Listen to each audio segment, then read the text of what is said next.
Hey everyone, welcome back to Pathfinders, a hiking podcast with Brian.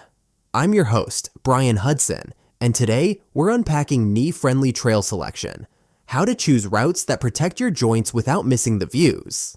I'm thrilled to welcome our resident trail expert, Scott Sullivan. Thanks for joining us and guiding this conversation today together. Great to be here, Brian. Knees usually take a beating on the downhills. Descents load the joint with higher forces and ask the quadriceps to break your body weight, step after step. Choosing trails with gentle grades, predictable surfaces, and good maintenance dramatically reduces that stress. With a little pre-hike homework, you can keep scenery high and strain low consistently. That frames it perfectly, Scott. I know from experience that people feel great climbing, then the wheels wobble coming down. For those listening, why exactly are descents tougher on knees, and what sensations should be red flags on the trail? Give us the plain language biomechanics and what to do the moment discomfort shows up before it spirals out of control. Sure. On descent, Brian, your knee bends more while your quads contract eccentrically to resist gravity. That combination increases compressive force under the kneecap and shear through the joint. The red flags usually are sharp pain beneath the patella, buckling or swelling that builds with each step. Some immediate fixes to help relieve some of the pain include shortening your stride, keep your feet under your hips, add some micro pauses, and angle slightly across the slope when possible. I love those quick corrections, Scott. Let's now back up to choosing the right trail in the first place. When we're scanning maps, what numbers should guide us? I've heard you cite average grade targets and a simple elevation per mile yardstick. Walk us through reading elevation profiles, contour spacing, and the thresholds that usually keep our knees happy, especially on the descent and route choice. Brian, you want to start with the profile. Divide total elevation gain by total distance for average grade. Aim for 8% or less. Then inspect the descent. Avoid sustained segments over 12%, even if they're short. A quick yardstick works too. Under 500 feet of elevation change per mile is knee-friendly, while 500 to 800 gets demanding, especially late descending. Thanks, Scott.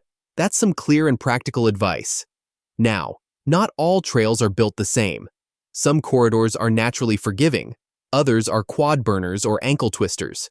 Which types of trails tend to be easier on the knees, and why? Paint a picture of the categories people can search for when they want scenery without punishing downhills or awkward jerky foot placements on variable mountain terrain too. Look for rail trails, canal and river paths, and well-graded multi-use routes. They're engineered for gentle slopes. Old forest roads offer wide tread and predictable surfaces. On mountains, ridge trails with honest switchbacks spread elevation gradually. Avoid fall-line shortcuts. If you like hiking summits, link easy approaches with a shuttle or out and back, keeping the smoothest segment for your descent whenever you can. That gives everyone a place to start from. Surface texture can make or break a day, even on friendly grades. What should hikers favor underfoot, and what should they avoid like the plague? Give us the short list of knee-happy surfaces and the usual culprits, loose rock, scree, talus, wet roots, that amplify braking forces and slipping, especially when descending with fatigue. Brian, you want to favor packed dirt, decomposed granite, crushed gravel, firm duff, and boardwalks in wet zones. These surfaces grip and roll smoothly underfoot. Be cautious on loose rock, ball-bearing pebbles, scree, talus, polished slab, and wet roots. Each demands extra braking and quick reactive steps. Clay after rain is notorious for knee strain. It cakes and slides, multiplying knee torque with every correction on sloped terrain. Helpful distinctions. Weather constantly rewrites the script under our shoes. How should recent rain, freeze-thaw, snow, or heat waves influence trail choice for protecting knees? And when does it become smarter to pick pavement or crushed gravel greenways instead of dirt, even if that means sacrificing a summit? Give us your decision tree for seasonal pivots and safety-first trade-offs you recommend. After heavy rain or freeze-thaw, skip steep dirt descents. Mud and ice force constant bracing. Choose paved lakeside loops, crushed gravel rail trails, or boardwalk networks until surfaces refirm. In heat, dry ball-bearing pebbles form. Prefer packed shaded paths. After snow, groomed multi-use trails win. Microspikes help but don't fix bad grades. Your knees favor traction predictability over novelty every single time. Such a pragmatic lens. Another filter you've taught our team is reading maintenance clues before we ever lace up. What signs of thoughtful trail work should people look for in park descriptions and recent trip reports? And what details at the trailhead, steps, drainage, blazes, tell you a route will be kinder to knees all day long, including signage and erosion control? Look for stable stone steps with risers under 8 inches, consistent tread width, water bars, and drain dips that divert flow off the path. Bridges over bogs, clear blazes, and recent blowdown removal indicate active care. In reports, note words like washed out, deep ruts, or slick roots. All amplify braking. Good maintenance distributes impacts and preserves grade, especially on descents. Terrific. Let's talk digital tools. When we open All Trails, Gaia, CalTopo, or Park Maps, what filters, layers, or tags help us zero in on knee-friendly options? And how do you scan recent reviews efficiently for surface notes, washed-out sections, or icy switchbacks without falling into the scroll hole? Give us your fast workflow to shortlist safe scenic choices quickly, please. Filter first. Easy, family-friendly, rail trail, and mileage range. Add slope shading or elevation heat maps. Look for long green or yellow bands, not red. Open the elevation profile and measure descent segments for grade. In reviews, skim newest first, scanning for mud, ice, loose, washout, and stairs. Cross-check park pages for closures, then save 2 backup routes just in case. Great. Planning order matters as much as the trail itself. How do we structure a day to keep the easiest grade for the descent, especially during the final third when fatigue starts to take over? When should we pick an out and back or shuttle over a loop? And what quick checks at the trailhead help confirm slope and bailout options before committing fully? Prioritize total descent over total ascent. Arrange the route so the gentlest grade comes late. On lollipops or loops with one steeper side, hike the steeper portion uphill, saving the mellower side for descending. If that's impossible, choose out and backs or a shuttle.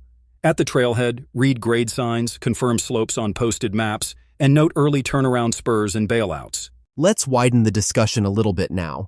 What gear choices expand knee-friendly options when grades creep higher? Trekking poles, packs, footwear? And can you lay out a seasonal strategy? In mud season, after storms, or during freeze-thaw? When should hikers default to maintained gravel paths or paved options to cut slip risk and the joint bracing that follows? Spell out your priorities, please. Trekking poles act like extra legs. Lengthen slightly for descents. Plant before each step and keep tips wide for stability. Studies show they reduce knee load on moderate grades. Lighten your pack. Aim for essentials only, ideally under 10% of body weight. Wear rockered shoes with grippy lugs. In mud or freeze-thaw, default to maintained gravel or pavement for safety. Huge wins from small choices. Now, progression. For hikers rebuilding capacity or protecting sensitive knees, what starting targets do you recommend? And how should they progress week to week? I'd love a simple protocol, distance, elevation, and frequency that builds confidence without overloading the joint.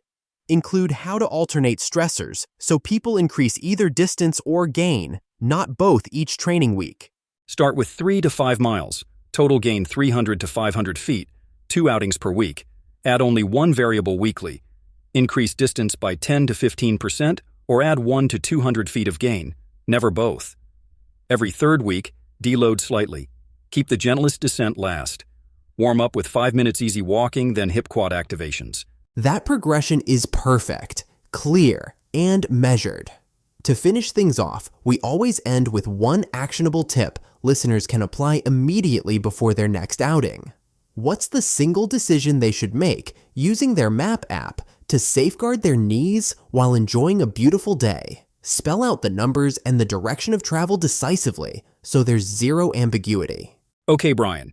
Before your next hike, choose a route with an average grade under 8% and no more than 500 FT of descent per mile using your map app's elevation profile. If your loop has a steeper side, hike it in the direction that keeps the gentlest grade for your descent. That single choice slashes braking forces and pain without sacrificing scenery.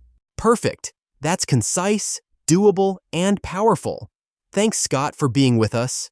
Today, we covered why descents punish knees, how to read elevation profiles and topo lines, yardsticks for grade and feet per mile, the friendliest trail types and surfaces, weather pivots, maintenance clues, app workflows, route direction, gear, and progression.